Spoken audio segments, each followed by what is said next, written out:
মোৰ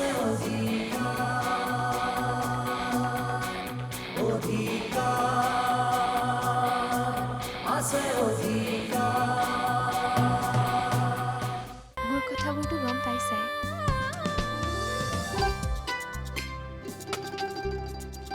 তাৰ পাছতো মোৰ এটা খবৰ ল'বলৈ তোমাৰ মন নগ'ল? মই দেখা ছোৱালীজনী তাৰ সঁচাই ফ্ৰেণ্ড আছিলে নেকি? Okay, I will give him A chance.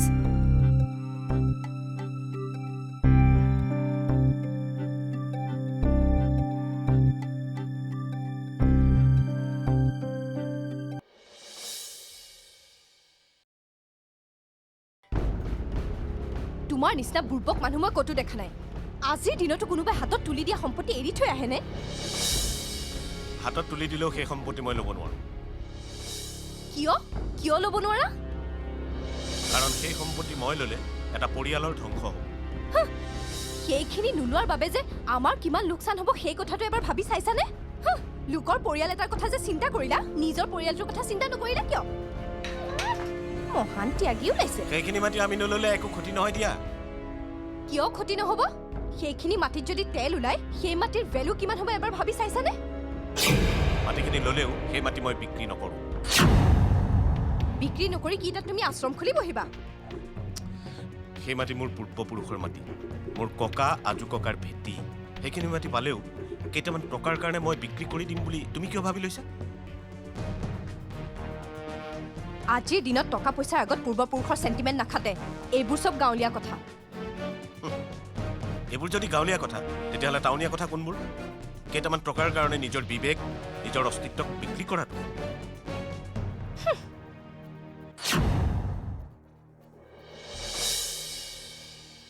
টকা সম্পত্তিৰ লোভত নিজৰ ভূমি, নিজৰ স্বাভিমানক পাহৰি যোৱাটো টাউনীয়া কথা নহয়। মোক এইবোৰ নীতি শিক্ষা দি লাভ নাই। নিজৰ প্ৰাপ্যখিনি আনক বিলাই দিয়াৰ মূৰ্খামি তুমি কৰিব পাৰিলেও মই কৰিব নোৱাৰো। তেন্তে তুমি কি কৰিবা? তুমি নোৱাৰিলা যেতিয়া মই নিজেই যাম। কি?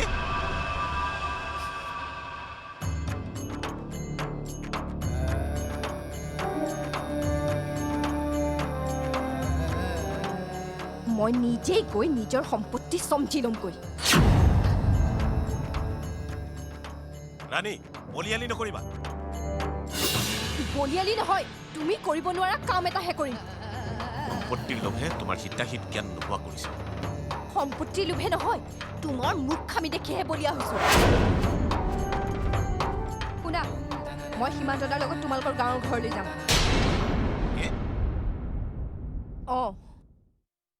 যিখন ঘৰলৈ তুমি আজিলৈকে এদিনো যোৱা নাই, সেইখন ঘৰলৈ সম্পত্তিৰ ভাগ বিচাৰি যাবলৈ তোমাৰ কোনো লাজ নালাগিবনে? নোযোৱাকে হ'ব বুলি ভাবিছিলো, কিন্তু এতিয়া যাবলৈ বাধ্য হলো। লাজ মানৰ দৰে ইমান তুচ্ছ কথা ভাবি থাকি ইমান লাখ টকাৰ সম্পত্তি এৰি দিব নোৱাৰি নহয়। চি চা কৰি নাথাকিবা। মই সীমান্ত দাৰ লগত কথা পাতি তালৈ যামেই। তুমি মোক হকা বাধা নিদিবা। ৰাণী, আৰু হকা বাধা দিও একো লাভ নহ'ব, বুজিলা নহয়?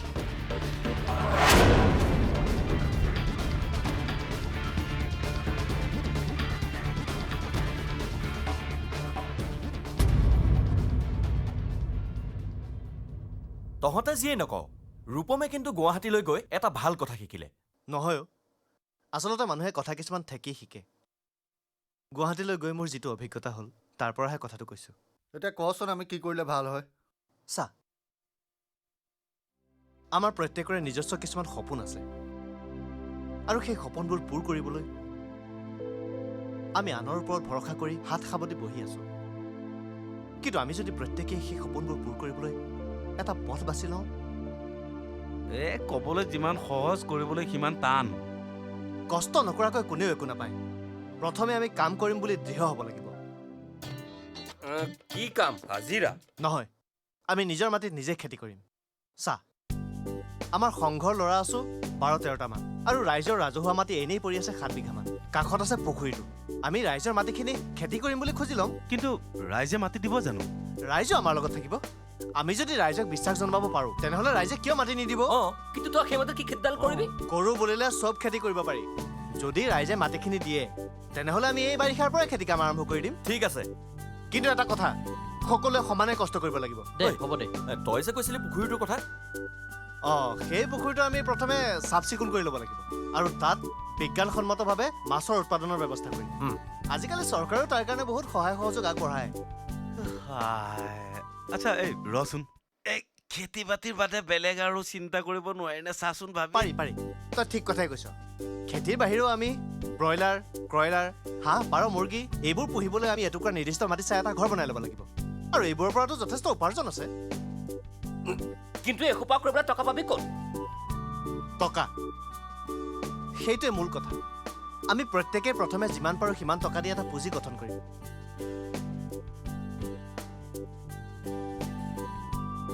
তাৰপিছত গাঁৱৰ দিব পৰা মানুহখিনিৰ পৰা অলপ টকা ধাৰ ল'ম আৰু সময়ত তেওঁলোকক ঘূৰাই দিম কিন্তু পিছত যদি সেই টকা ঘূৰাই দিব নোৱাৰ আমি প্ৰত্যেকেই প্ৰত্যেকৰ ওপৰত বিশ্বাস ৰাখিব লাগিব আৰু যদি সঁচাকৈ তহঁতৰ মোৰ কথাবোৰ মনঃপূত হৈছে তেনেহ'লে আমি অতি সোনকালে কামত আগবাঢ়িব পাৰোঁ ঠিক আছে আমি তোক কথা দিলোঁ তই যেনেকৈ ক আমি তেনেকেই কাম কৰিম অহা দেওবাৰে আমি এখন মিটিং আৰম্ভ কৰিম ৰাইজক সন্মান কৰাৰ দায়িত্ব মোৰ বিশ্বাস ৰাইজ নিশ্চয় সন্মত হ'ব অ'তলা কন্দা তহঁতে কি ক মই আৰু কিটো কম পাম বুলি চাকৰিডাল ভাবি আছিলো এইডাল খালি চাকৰি এই মাটি বেচি পেলাই চাকৰি ধান্দা কৰিছিল নহয় চাকৰি হ'ল আৰু নিজে কি কৰ বীৰেন্দ্ৰ আহিলে দেখোন মোনা ভৰাই ঘৰলৈ বস্তু লৈ যাওঁ তহঁতৰ আকৌ চাকৰি কাজি আৰম্ভ হ'লে মনে থাক চাকৰি পোকটো মূৰৰ পৰা উলিয়াই দে আৰু নাঙল জুৱলি লৈ খেতি বাতি কৰাৰ চিন্তা কৰ কি নাহে তহঁতৰ চাকৰি আজিৰ পৰা ভাবিলো আজিৰ পৰা চাকৰি বাদ তই দুখুটিৰ মাটি টুকুৰা বেচিবি নে লাজ নিদিবি দেই ৰূপমে কোৱা মতে যদি কামবোৰ হয় তেতিয়াহ'লে ময়ো বীৰেন্দ্ৰক এদিন দেখুৱাই দিম যে তহঁতৰ মাটিৰ তলৰ তেল এদিন শেষ হৈ যাব কিন্তু আমাৰ মাটিত খেতি হৈয়ে থাকিব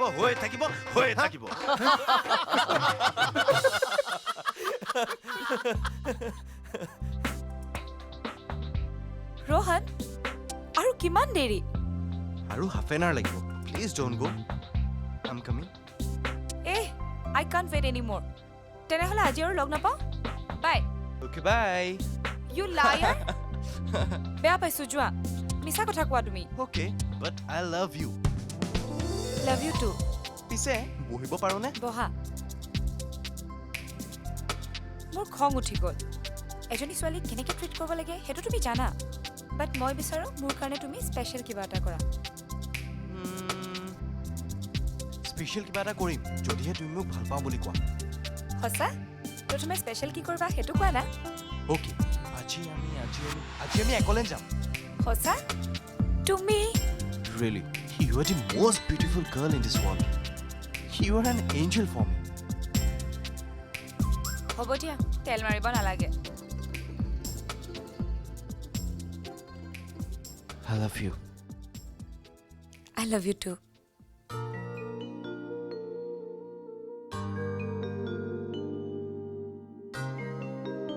আমি ইয়ালৈ কিয় আহিলোঁ চহৰৰ কোলাহল আৰু যান্ত্ৰিকতাৰ পৰা আঁতৰি অলপ নিৰ্জনতা উপভোগ কৰিবলৈ মন গ'ল কিন্তু মোৰ উপস্থিতিয়ে তোমাৰ নিৰ্জনতা ভংগ নকৰিব জানো কিছুমান নিৰ্জনতা উপভোগ কৰিবলৈ মানুহক সংগীৰ প্ৰয়োজন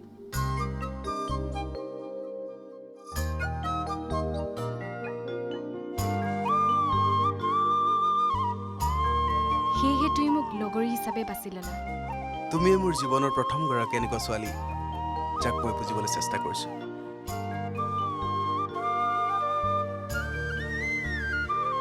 আৰু তুমিয়ে মোৰ জীৱনৰ প্ৰথমগৰাকী ব্যক্তি যাৰ লগত নিসংকোচে এনেকৈ ওলাই আহি কথা পাতিছোঁ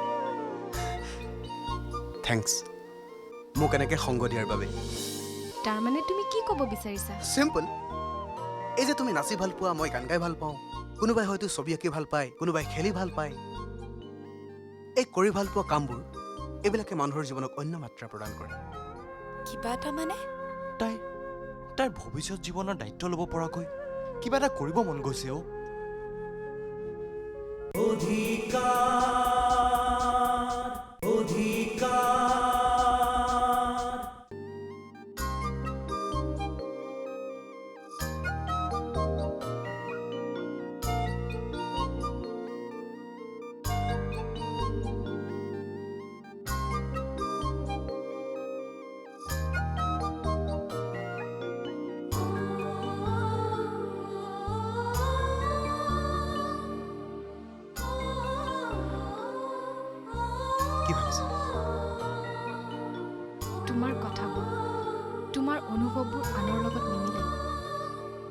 বৰ ভাল লাগে মই মানুহটো বৰ প্ৰেক্টিকেল আৰু এইবোৰ মই মোৰ মা দেউতাৰ পৰা শিকিছোঁ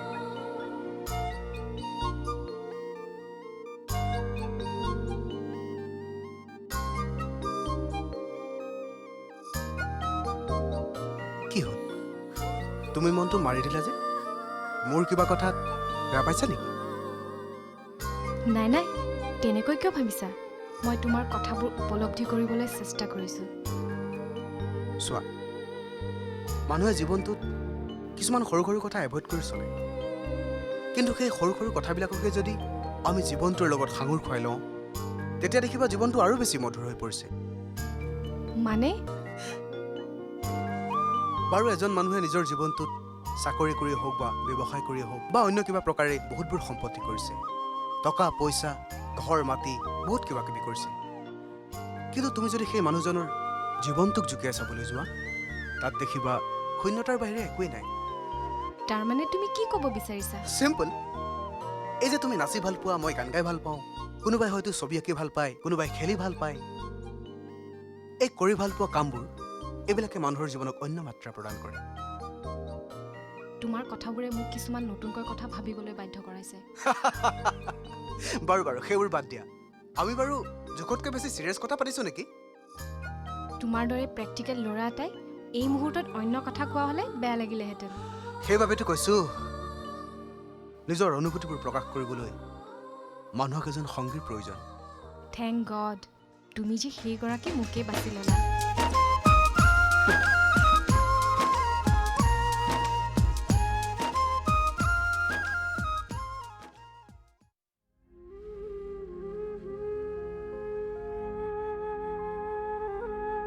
তুমি কিয় একেটা কথাকে মনত সুমুৱাই লৈ মনটো বেয়া কৰি আছা মনত মই সুমুৱাই লোৱা নাই এই কথাটোৱে বাৰে বাৰে মোৰ মনত খুন্দিয়াই আছে তুমি এনেই তেনেকৈ ভাবিছা কোনেওতো কোৱা নাই তোমাৰ বাবে হৈছে বুলি কোনেও নকলেও মালাৰ সেই ঘটনাটোৰ কথা মনত পৰিলে মোক নিজকে অপৰাধী যেন লাগে মোৰ এনে লাগে যেন মোৰ বাবে তাই ভৰি দুখন হেৰুৱাই পংগু জীৱন এটা সাৱটি ল'বলগীয়া হ'ল তোমাৰ বাবে নহয় তাই ভাগ্যৰ বাবে এনে দশা হ'ল মই যদি তাইক জোৰ কৰি নাৰাখি তাই বিচৰা মতে গুচি আহিব দিলো হয় তেতিয়াও কিজানি তাইৰ এই দুৰ্ঘটনা হ'লহেঁতেন তাইৰ এয়া ভাগ্যতে আছিলে ভাগ্যৰ লিখন কোনে খন্দাব মালাৰ কাৰণে মোৰ কিবা এটা কৰিব মন যায় কিবা এটা মানে তাইৰ ভৱিষ্যত জীৱনৰ দায়িত্ব ল'ব পৰাকৈ কিবা এটা কৰিব মন গৈছে অ কিন্তু কেনেকৈ নাজানো কেনেকৈ তাইক এইদৰে ভৱিষ্যতৰ বাবে বিচনাখনকে সংগী কৰি এৰি দিবলৈ মন যোৱা নাই তাই কেনেকৈ জীয়াই থাকিব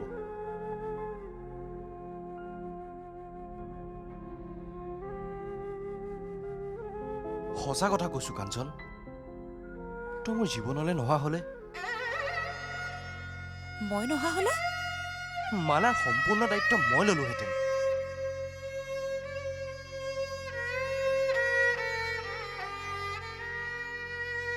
তই হয়তো বুজি পাইছ মই কি ক'ব বিচাৰিছো বুজিছো খুব ভালকে বুজিছো তোমাৰ মনৰ ভাৱ তোমাৰ মনৰ আশা পূৰণ কৰাত মই বাধা দিছো নহয় তই কথাটো বুজা নাই মই মোৰ মনৰ অৱস্থাটোৰ কথাহে কৈছো তোক তোমাৰ ইচ্ছা পূৰণৰ বাধা হৈ মই থাকিব নোৱাৰো তই কথাটো বুজা নাই অ বুজিছো খুব ভালকে বুজিছো কাৰণ তোমাক মোতকে ভালদৰে আন কোনেও বুজি নাপায় নাই বুজা তই মোৰ মনৰ অৱস্থাৰ কথা একো বুজা নাই সেইকাৰণে ইমান ঠেকগণ্ডিত কথাবোৰ ভাবিছ কাঞ্চন শুনচোন কাঞ্চন তই এনেকে গুচি নাযাবি তোক মই বহুত ভাল পাওঁ তই মোক ভাল পোৱাটো এনেকে অনাদৰ কৰি গুচি নাযাবি এনেকুৱা বুলি জনা হলে সেইদিনাখন ময়ো তোমালোকৰ লগত গৈ মালাতকে আগতে গৈ ভৰি দুটা ছিঙি থৈ আহিলোহেঁতেন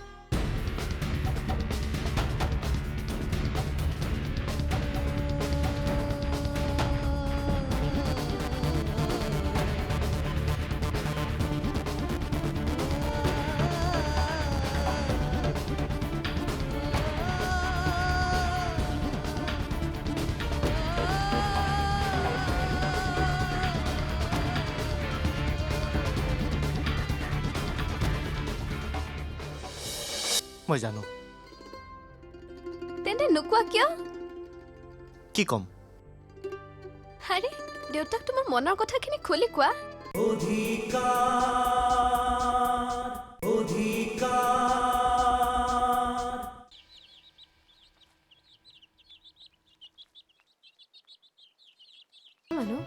সেয়া আকৌ অভিমান আৰম্ভ হ'লেই নে? অভিমান কৰিবলৈ তুমি কোন?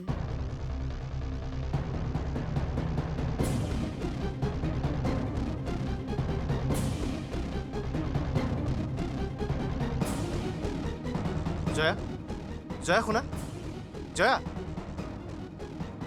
সঁচাকৈ মই তোমাৰ কোনো নহয় জয়া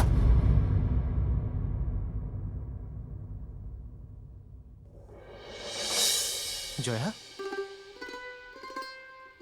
দেউতাই আজিকালি তোমাক বৰ ভাল পায়, তোমাক খুব মৰমো কৰে। মই জানো। তেন্তে নোকোৱা কিয়? কি ক'ম? আৰে দেউতাক তোমাৰ মনৰ কথাখিনি খুলি কোৱা। মই কিন্তু কৈ দিছোঁ, উজ্জাসি মই দেউতাক একো কথা ক'ব নোৱাৰোঁ, আৰু দেউতা মান্তি নহ'লে মই তোমাক কথাও দিব নোৱাৰোঁ। তুমি কি কৈছা মই বুজি পোৱা নাই। অখৰাটো মই আমাৰ বিয়াৰ কথা কৈছোঁ।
অধিকাৰ